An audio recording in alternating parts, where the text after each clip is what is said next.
Olá pessoal, hoje vamos fazer mais uma aula de doença pulmonar intersticial. Vamos falar hoje sobre PIL versus bronquilocêntrica, a visão do patologista pulmonar. Essa é uma aula muito importante porque ressalta as diferenças entre os padrões PIL e bronquilocêntrico, que são atualmente os mais frequentes, principalmente aqui no Brasil. E para ressaltar essa diferença, foi em 2020 esse artigo muito interessante que compara a era pré e pós não realização de biópsia pulmonar intersticial. Então a gente pode ver que antes de 2011 a gente tinha o padrão PIL com uma porcentagem muito importante dos diagnósticos dos pacientes que fossem submetidos à biópsia pulmonar cirúrgica. Já após 2011, percebam que o verdadeiro PIL realmente tornou-se quase que raro, insignificante, tá, em relação aos outros padrões que cresceram. Tá? Mas assim, primeiro, o que aconteceu em 2011? Em 2011 foi lançado o guideline pela TSRS, que orientava ou sugeria que não fosse mais realizada biópsia pulmonar cirúrgica para o diagnóstico de PIL, a fibrose pulmonar idiopática. Tá? E por que isso? Porque o padrão radiológico já se mostrou suficiente ou com uma acurácia suficiente para determinar esse diagnóstico, certo? Então, de lá para cá, como a gente pode ver nesse gráfico, né, a gente quase não tem mais PIL, mas sim provável PIL indeterminado e alternativo, o que gera, o que propicia muita confusão, muito debate com os outros padrões de doença pulmonar intersticial, principalmente a bronquilocêntrica. E daí a importância e a necessidade dessa aula, tá? Porque vem de encontro com as necessidades do patologista cirúrgico atual, em definir esse diagnóstico e contribuir com o correto e acurado diagnóstico do paciente no approach multidisciplinar, certo? Bom, então aqui, né, já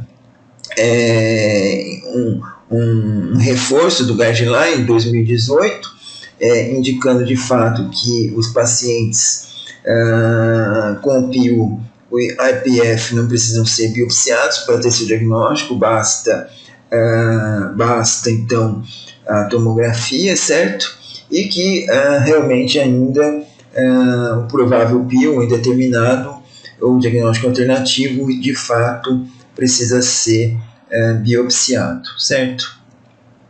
Então aqui está, né, a composição que permitiu essa divisão, esse novo approach de 2011 para cá.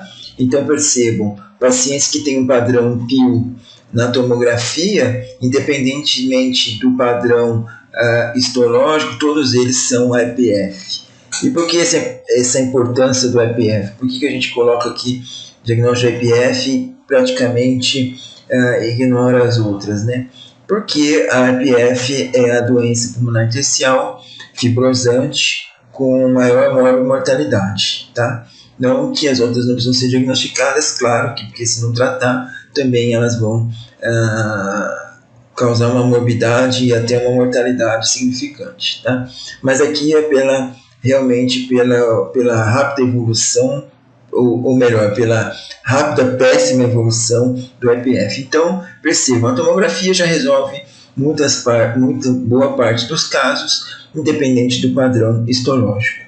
Na outra ponta, quando a tomografia é inconsistente, percebam, mesmo que a gente faça a biópsia, né, independente do padrão da biópsia, percebam, a gente não tem um diagnóstico de certeza absoluta. Ou é provável ou é possível. Tá? Então isso vem de encontro com o diagnóstico diferencial, né?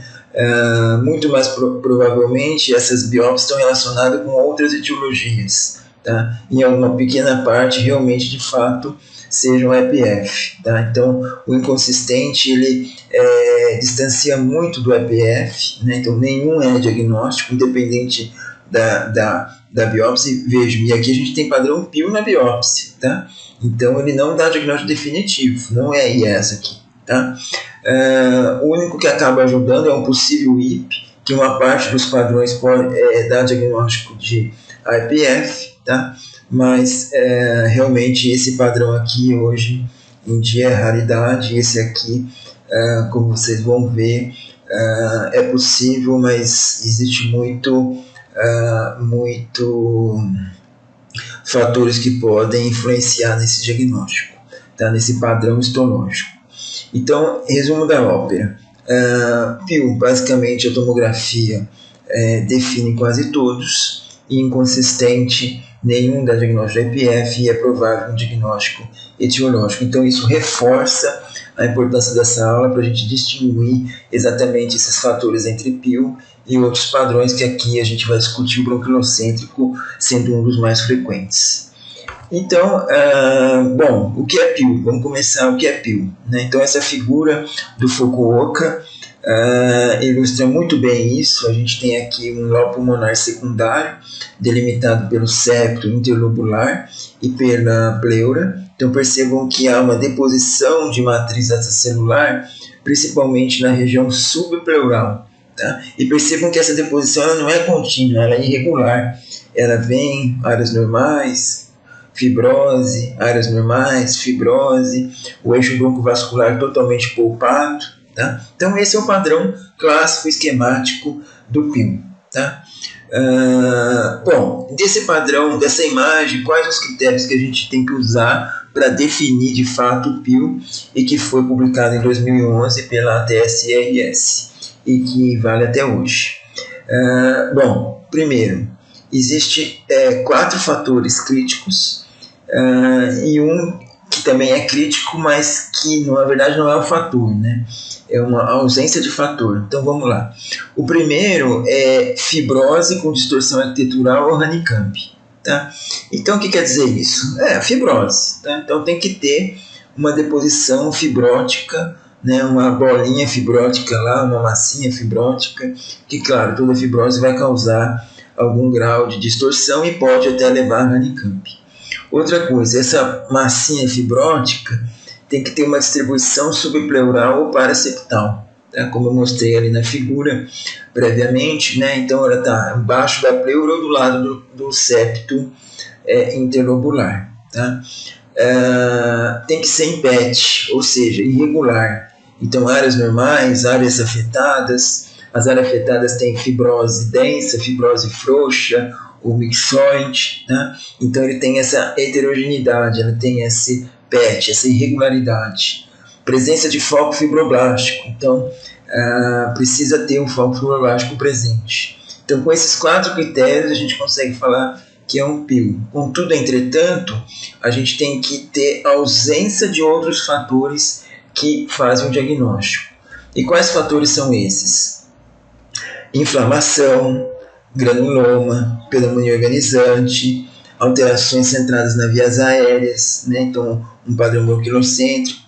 São todas características que não batem pro padrão PIL, independente se é definitivo, provável ou possível. Perceba, todos eles pedem a ausência desses fatores. Então você pode ter os 4 primeiros, você pode ter foco fibroblástico, você pode ter PET, você pode ser subpleural, você tem uma região fibrótica, mas se você tiver inflamação, não é PIL. Se você tiver granulomas, não é PIL. Se você tiver pneumonia organizante, não é PIL, né? Então não basta ter, tem que ter, ainda ter a cara D, né? Então não pode ter nada dos outros, tá? E isso, esses fatores de ausência, eles estão presentes em todos os padrões. Então é no provável, no possível, todos eles você tem que ter ausência, tá? Então aqui, vamos ver esses outros dois aqui. O provável ele tem tudo que tem o PIL, só que ele vai ter ou é irregular ou é fibroblasto, né? Por quê? Porque às vezes aquela biópsia não pegou em cheio a área afetada, pegou uma área que tinha mais fibroblasto, outras que tinha menos, né? Então ele dá provável, mas percebam, não tem inflamação, não tem granuloma, não tem papapá, não tem nada. né? Então, só que não tem exatamente todos os padrões, então é um provável, tá? Possível. O possível eu apelidei do chamado não sei. Por quê? Ele vai ter um fator daqueles lá, né? Mas também não vai ter fatores contra, né? Então, quer dizer, você não sabe, né? Assim, literalmente é isso. Quando você não sabe, você pode falar que é um possível PIL, né? Já que a biópsia foi pensando em PIL. Tá? Então, outra coisa, as biópsias têm que ser interpretadas no contexto clínico, né? Então, se o clínico está pensando que possa ser um PIL, então a sua resposta é possível PIL, né? Agora, claro, não tem nada de nada, simplesmente você solta descritivo, né? Então, aqui depende do approach clínico, tá? Então, isso é bem interessante, tá bom? Então, bem claro aqui, a gente precisa ter os quatro critérios, mais a ausência dos outros, e isso faz o diagnóstico de PIL. Da mesma forma, a Sociedade Fleischmann soltou um outro paper, também em 2018, mostrando aí esses fatores que são exatamente iguais do ATS, né? O provável também muito semelhante do ATS.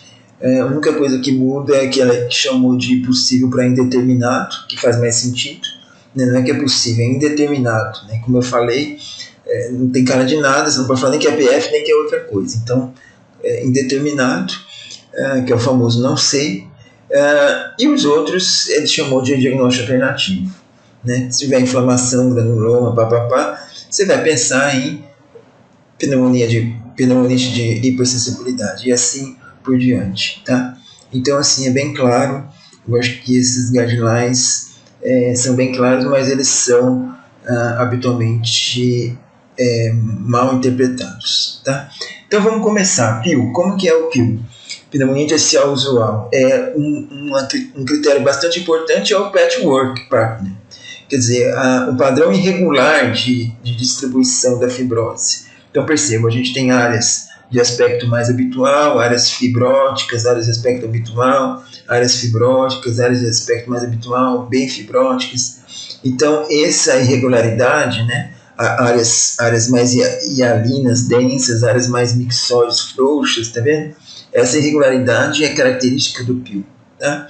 E aqui nesse esqueminha a gente pode ver bem esse padrão de distribuição, né? Então a gente vê que é subpleural e interlobular, né? Quero chamar a atenção, quando a gente fala septo, né, aqui no PIL, não é esse septo alveolar do alvéolo, é o septo interlobular, tá? Faz toda a diferença. A gente está definindo o lobo pulmonar secundário, que é a estrutura visualizada na tomografia, tá? Vejam, o eixo broncovascular não é acometido, tá? Não tem acometimento do eixo broncovascular no PIL. Claro que secundariamente, quando essa doença progride, ele vai ter uma distorção, tá? Mas o proeminente é subpleural, é septal, tá? E aí começa a formar os honeycombs, as estruturas saqueolares aqui, tá? Porque a distorção vai rompendo e vai unindo esses alvéolos e vai formar uma cistificação que a gente chama de honeycomb, tá? Então esses são alguns dos critérios de PIL. Né? A distorção arquitetural, o remodelamento, claro, aquela deposição de matriz desordenada, mixoide, vai fazer com que aquela região subpleural fique totalmente distorcida, disforme, e isso pode até chegar à região bronquilocêntrica, né? Mas ali na região alveolar ele vai formar o que? Alterações de honeycomb, tá? Então aqui um honeycomb bonitão, percebam, ele é uma lesão cística, né? Uma parede fibrótica, densa, armada, isso não cai, tá vendo? Bem delimitado. Olha isso aqui que bonito. É um pedaço de pulmão maior, está um pouquinho desfocado, mas a gente consegue perceber que é uma parede fibrótica densa, armada, né?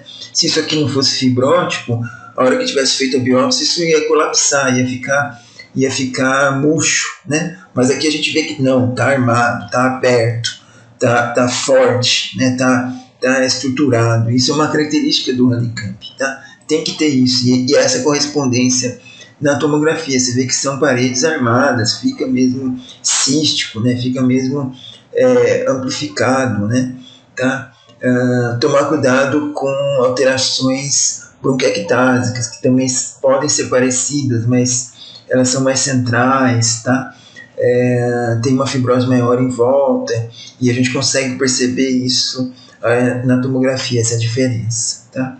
Às vezes essas ficações são um pouco menores, e a gente chama, que não consegue se observar na tomografia, que a gente chama de honeycomb microscópico, que é como esse aqui, tá? Então também é bastante frequente.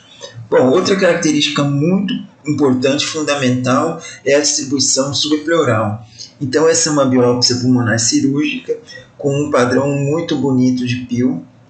Percebam a fibrose totalmente subpleural, totalmente centrada aqui na região da pleura, eixo broncovascular de aspecto habitual, sem deposição de matriz celular, tá? Septos alveolares também normais, tá vendo?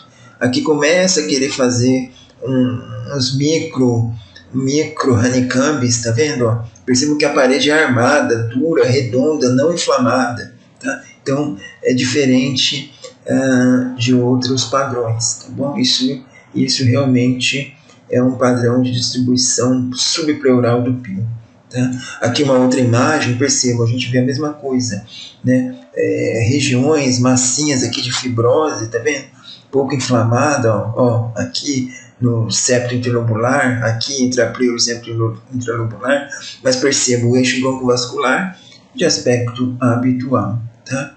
Aqui de novo, ó, um acometimento subpleural fibrótico, fibrosante muito importante, com o eixo broncovascular poupado, não afetado, tá? Essa imagem muito legal, a gente vê um nó pulmonar secundário, aqui um septo interlobular, tá? O eixo broncovascular totalmente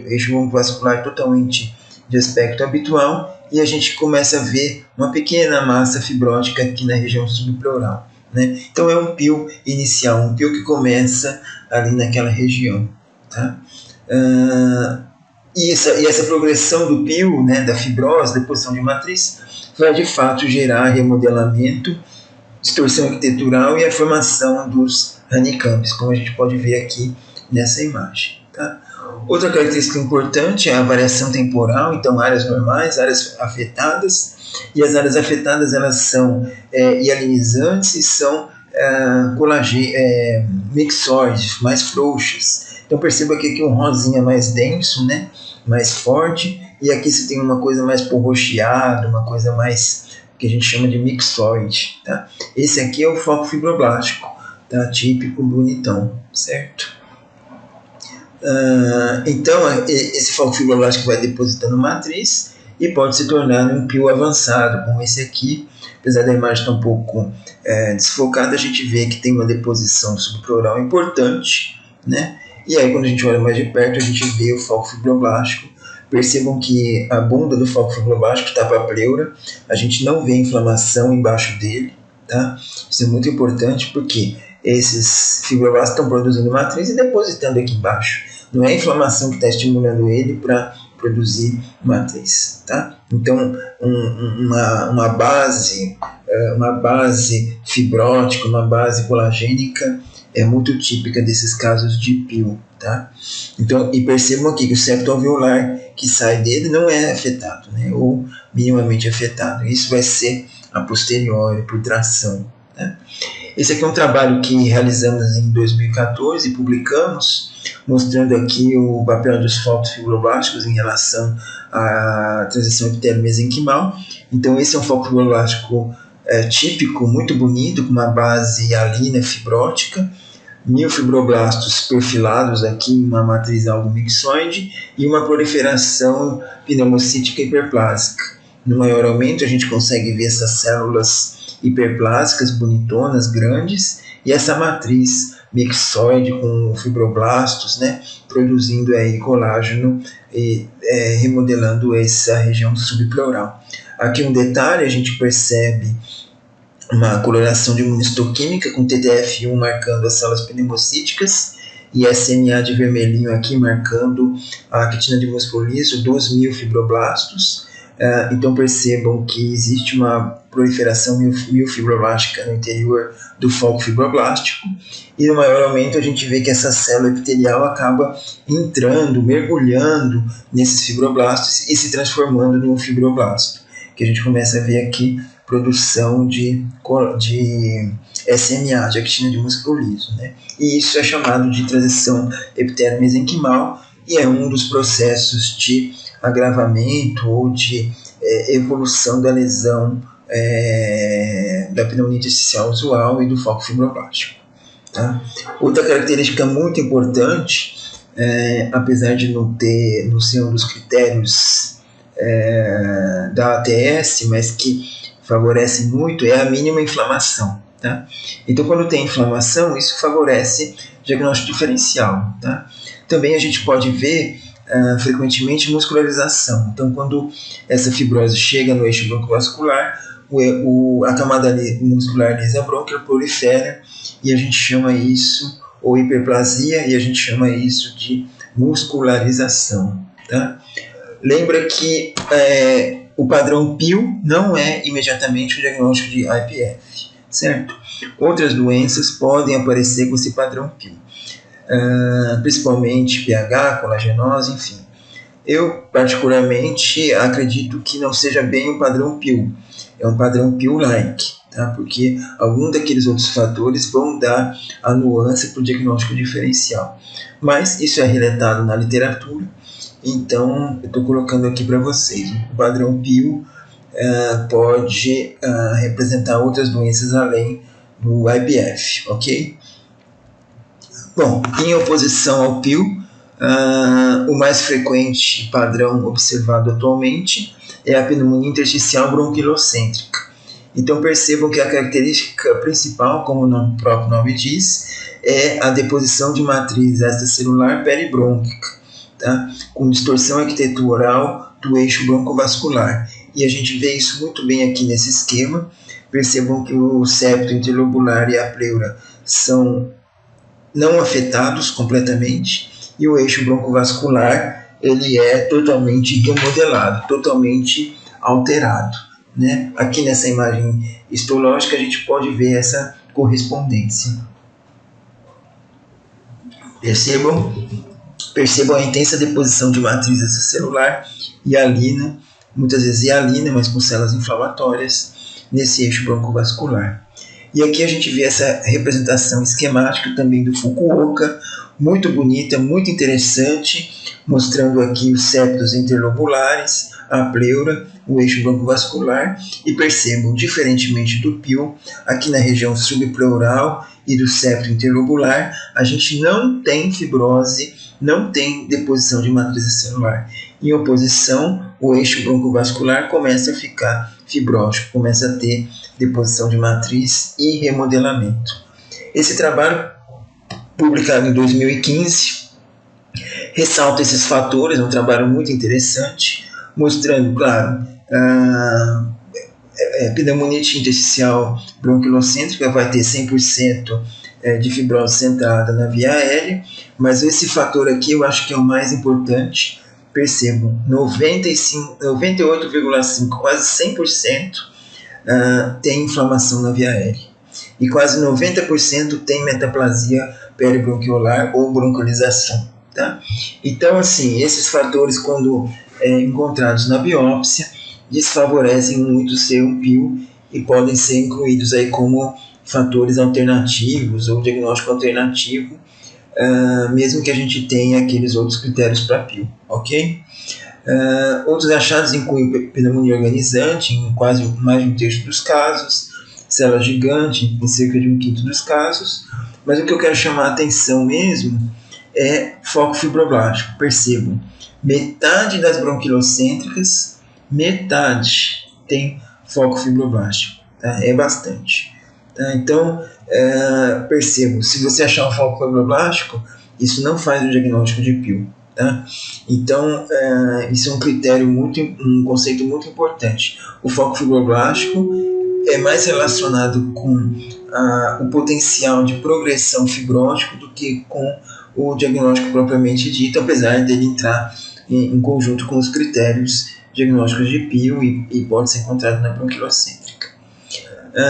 A bronquilocêntrica, diferentemente do pio, né, que vai referendar a IPF, que é idiopática, aqui a gente pode ter vários diagnósticos etiológicos, destacando-se aqui, como no artigo, a pneumonia de hipersensibilidade, a colagenose, a doença do refluxo gastrointestinal, gastroesofágico, desculpa, idiopático, e eu acrescentaria aqui o efeito tóxico-medicamentoso. Tá? Então, são condições ou etiologias que se desenvolvem com padrão bronquilocêntrico ou pode se desenvolver com padrão bronquilocêntrico, e cada uma delas tem nuances nesse padrão que a gente vai mostrar aqui, que você pode favorecer ou pelo menos corroborar a hipótese clínica.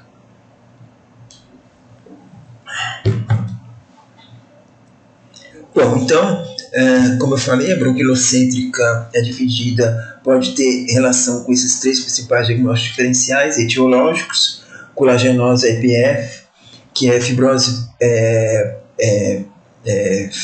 pneumonia intersticial associada a fatores autoimunes, hipersensibilidade e aspiração. Tá?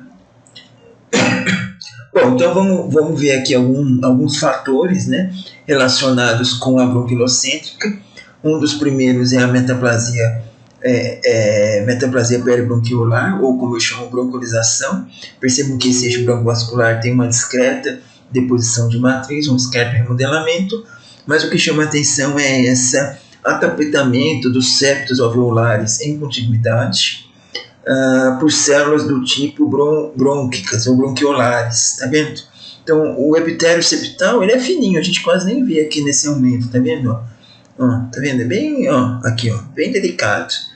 Aí, quando um potencial agente agressor, né, sei lá, pH, aspiração, lesiona essa via aérea e, claro, sempre, entre aspas, escorre ali pelos alvéolos em contiguidade. Esses alvéolos que têm um epitélio mais sensível, eles acabam sendo transformados ou adaptados para um epitélio bronquiolar, tá? Então, que é mais resistente. Isso é característico da bronquiolização, que é um fator da pneumonia intersticial bronquilocêntrica. Outros fatores incluem, claro, a deposição de matriz extracelular no eixo broncovascular, daí o remodelamento peribronquiolar e sua extensão subpleural. Né? O que quer dizer isso? Que essa fibrose pode se estender até a região subpleural, mas percebam que a pleura ela é normal, tá? É só uma extensão.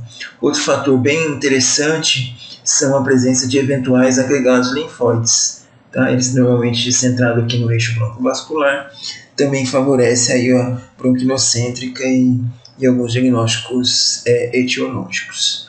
Então percebam aqui nessa imagem, a gente tem um importante remodelamento bronquilocêntrico, bastante deposição de matriz extracelular, mas eu quero que vocês notem duas coisas. A gente tem uma certa muscularização, então vários músculos aqui, né, hipertrofiados, proliferados, e com quase ausente, ou vou falar mínima inflamação, né? Então é o pio, não tem inflamação, tem muscularização, a gente viu que é frequente no pio, mas aqui que vai a dica. Olha essa região subpleural, ela é totalmente polpada, tá? Aqui a gente tem uma extensão da fibrose para a pleura, aqui também, concordo, mas a pleura mesmo ela é polpada, tá? Então assim, não basta ter fibrose, não basta ter ausência de inflamação, mas tem que ter em doença pulmonar intersticial, não é só ter ou não ter, é ter aonde, né? Então essa aqui é a pergunta, tem aonde? E aqui tem na região centro-bronquial, na região centrada em vias aéreas, então é uma pneumonia intersticial bronquilocêntrica, ok? Aqui mais um exemplo, né? Outra imagem, mostrando esse remodelamento, às vezes um pouco mais disforme até. Percebam que é bem inflamado, a extensão até a região subpleural. Percebam a pleura não é inflamada, tá? Não é afetada, não é fibroplásica, ela é normal. Então esse é um padrão bronquilocêntrico típico. E essa extensão subpleural a gente chama de fibrose em ponte, tá? Que liga o eixo broncovascular até a pleura, mas a pleura em si ela é normal ou pulpada, tá? Aqui um outro exemplo muito bonito, outra imagem muito bonita, mostrando o remodelamento peribroncovascular, a extensão subpleural, portanto a fibrose em ponte, acometendo aqui ou se estendendo até a pleura, mas percebam duas coisas, o septo interlobular e a pleura de padrão normal ou habitual, certo? Aqui um outro exemplo, mas um outro padrão dessa extensão subpleural, de forma mais triangular, que eu chamo de ponte em delta, tá? Que a gente vê aqui o eixo broncovascular com um remodelamento até que moderado a leve, o discreto, né? Mas com uma broncolização importante ou visível, e a gente vê que essa fibrose se estende até a região subpleural, mas a pleura não é acometida. Né? Percebam que os alvéolos, esses espaços alveolares, eles estão totalmente preservados, tá? Distorcidos sim, mas preservados. E percebam, inflamação, agregado linfóide, aqui, né? Então isso é uma fibrose em ponte em delta, né? Relacionada aí a uma pneumonite de hipersensibilidade, por exemplo. Aqui um caso mais avançado de bronquilocêntrica, percebam. Todo o centro das vias aéreas estão remodelados, com bastante deposição de matriz celular, bastante distorção arquitetural, com inflamação, a gente tem até vários agregados linfóides.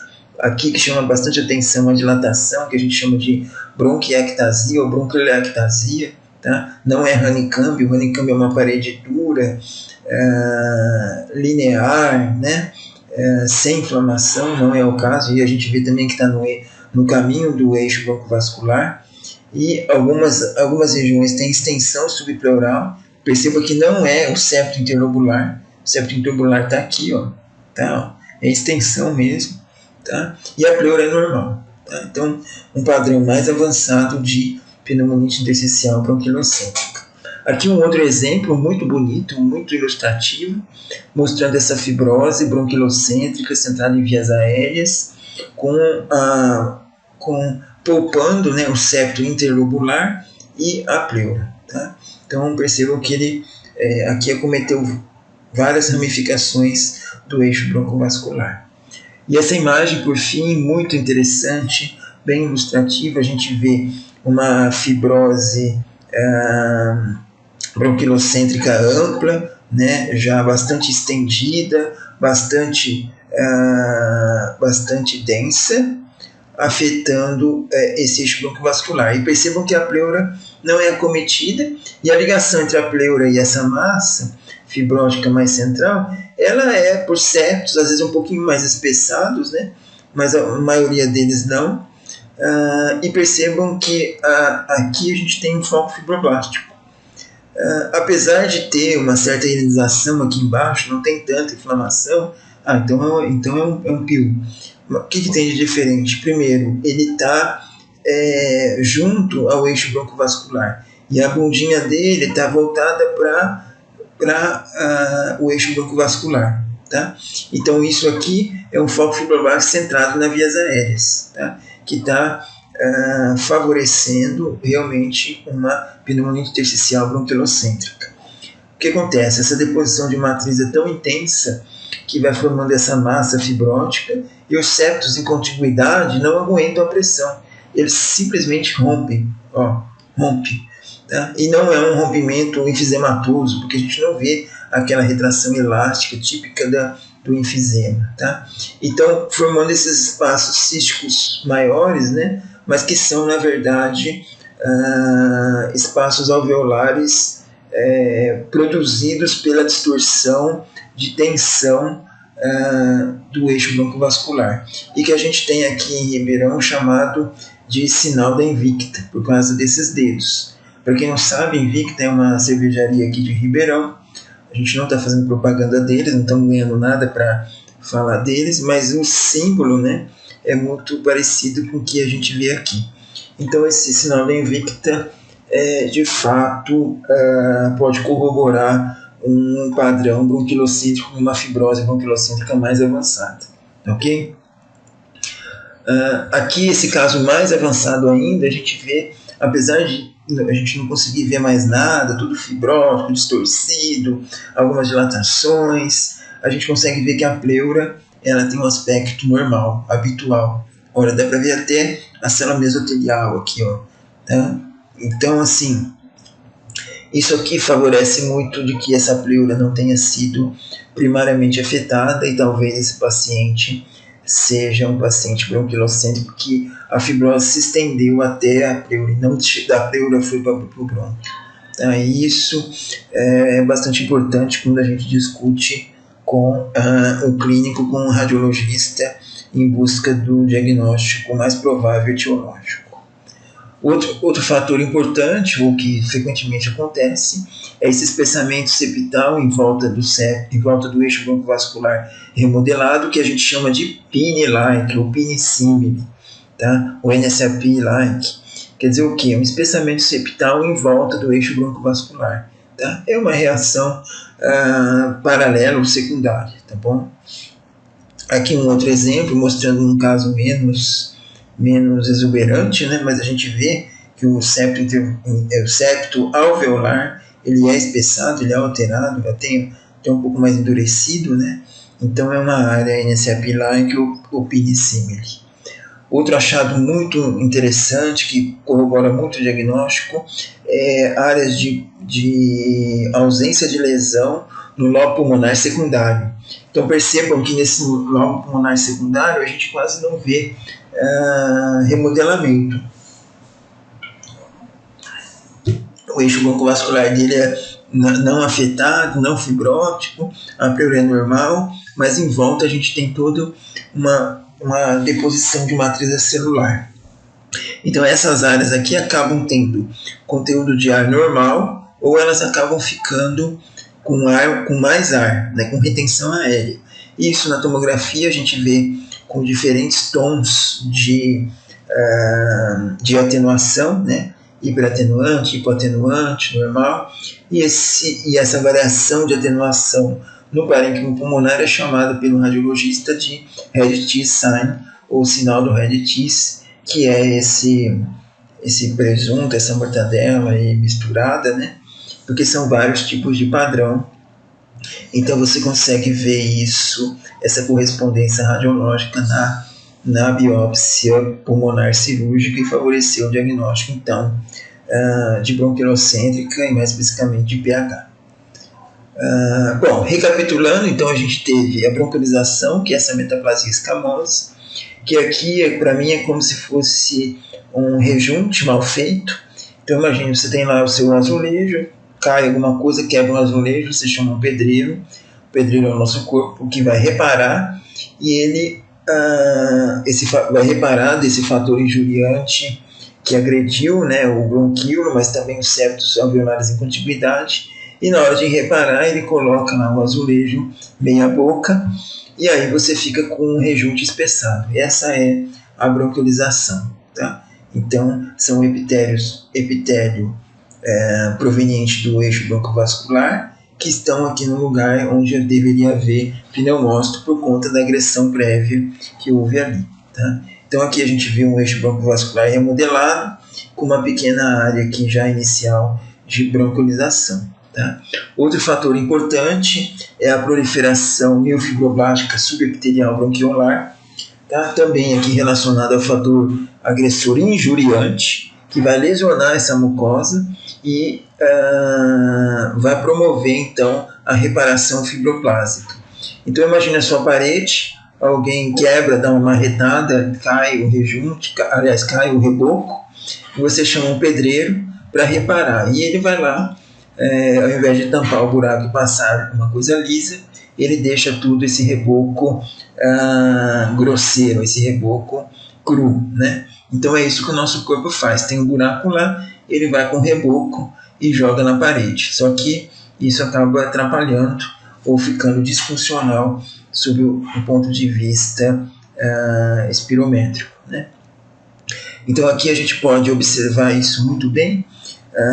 Por exemplo, aqui a gente tem um bronquíolo, tá vendo a camada muscular, as células inflamatórias migrando para dentro desse espaço subepitelial.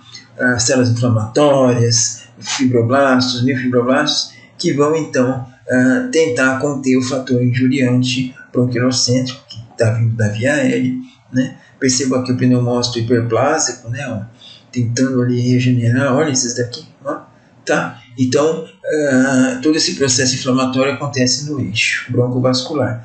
E com o tempo, essa inflamação vai chamando mais fibroblastos, vai formando um tecido de conjuntivo-like que vai formar, de fato, aí uma área, primeiro um foco fibroblasto centrado nas vias aéreas e depois um espessamento fibrótico. Tá? Esse espessamento fibrótico, né, um foco fibroblástico com deposição de matriz, vai causar um estreitamento da via aérea e isso vai causar uma bronquiolite constritiva símile, né? Então vai parecer que esse bronco está diminuindo a luz por conta dessa proliferação subepitelial. Percebam que esse bronco já vem sofrendo com agressão há muito tempo. A gente tem aqui na região da submucosa, né, bastante deposição de matriz, inclusive hialina, tá vendo? Então aqui a camada muscular brônquica lisa e um depósito hialino de matriz celular. E aqui a lesão ainda em progressão. Tá? Bom, quando esse epitélio é muito agredido, ele sofre uma adaptação chamada metaplasia e se transforma em um epitélio mais resistente. Nesse caso, um epitélio escamoso. Então, por isso a gente chama de metaplasia escamosa, tá? Para tentar conter o agente agressor. Bom, resumidamente, então, a gente tem o PIL e tem a bronquilocêntrica. O PIL, o foco fibroblástico, é centrado, é voltado, né, para a região subpleural, e na bronquilocêntrica ele é muito mais central. Tá? Então, a gente pode ver aqui essa deposição de matriz, né, um quadro aqui mais hialino, mais tardio, mas às vezes pode mostrar apresentações aberrantes, como essa proliferação em sanfona, aqui do eixo broncovascular. Percebam que a camada muscular lisa, né? Às vezes bem hialina, fibrótica, endurecida, como nessa imagem. A gente vê que o eixo broncovascular foi totalmente remodelado, totalmente alterado, ele está mais dilatado, mais endurecido, né? Sem células inflamatórias quase. Aqui é quando você tenta reparar, só que esse reparo sai não funcional, né? Então, imagine o seu vaso sanitário quebrado, você pede para um pedreiro consertar, ele vai lá e coloca 3 vasos sanitários, né? Muito bom, vai ter 3 vasos sanitários, mas funcionalmente provavelmente não vão sentar 3 pessoas ali para fazer as suas necessidades. Então, bastava um. Então, é realmente disfuncional, né? É o que acontece aqui. Então, a gente tem o eixo broncovascular, camada muscular lisa, percebem que a gente tem até uma muscularização, e esses três buracos aqui, esses 3 bronquíolos, né, que na verdade eram para ser um só, mas a fibrose tomou conta e ele recanalizou. Tá? Outro achado que é comum é a presença de massas intrabronquiolares. Então aqui a gente pegou uma massa bem preenchendo todo o espaço intrabronquiolar, e aqui uma outra imagem mostrando essa massa preenchendo todo esse espaço intrabronquiolar, e isso é chamado de pneumonia organizante. Tá? É bastante típico e acontece aí 1/3 dos casos de bronquilocêntrica. E às vezes essa pneumonia organizante, ela percorre os brônquios, chega até os alvéolos, preenche os alvéolos, né? Então tem esse aspecto aqui meio salsichoide, tá vendo? Que vai percorrendo as vias aéreas. E percebo, é bem diferente do foco fibroblástico.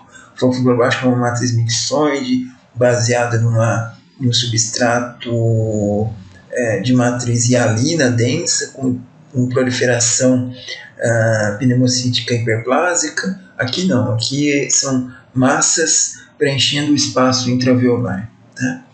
Bom, dessas características da bronquilocêntrica, a gente tem que pensar nas suas possibilidades etiológicas, e para tal a gente tem que conhecer um pouquinho da patologia e da fisiopatologia dessas doenças.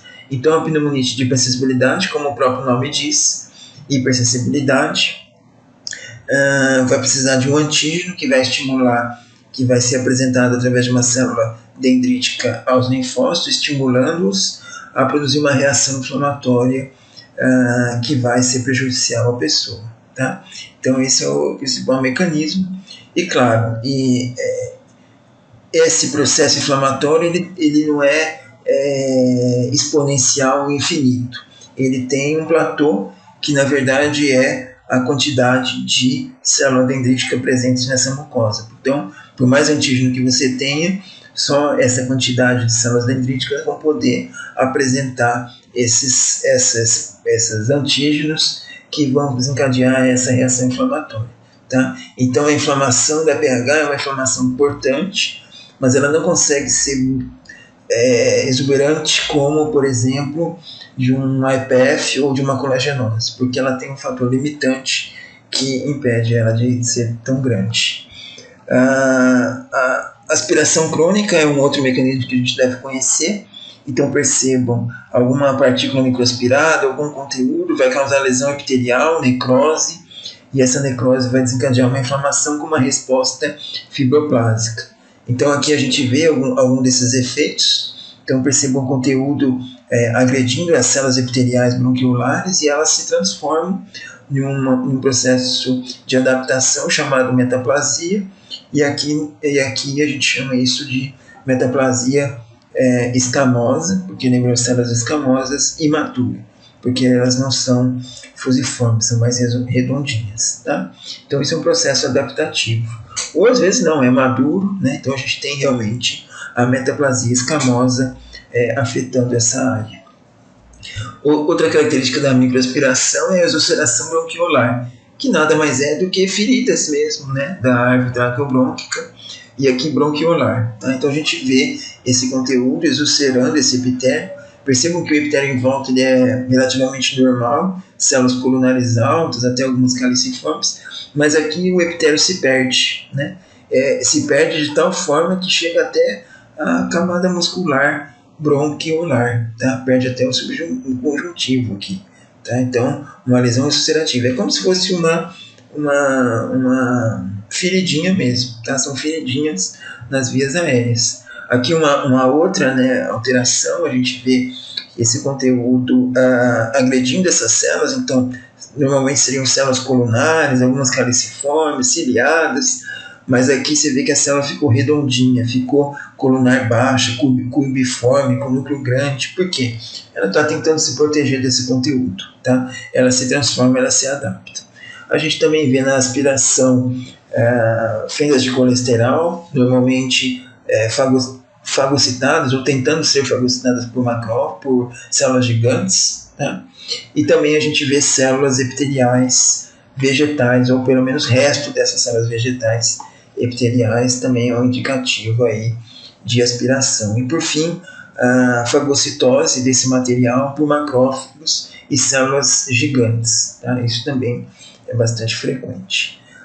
Às vezes essas partículas, essas fendas, elas são ordenadas, né, de forma geométrica, o que também pode sugerir aí um conteúdo maior aspirado. Tá?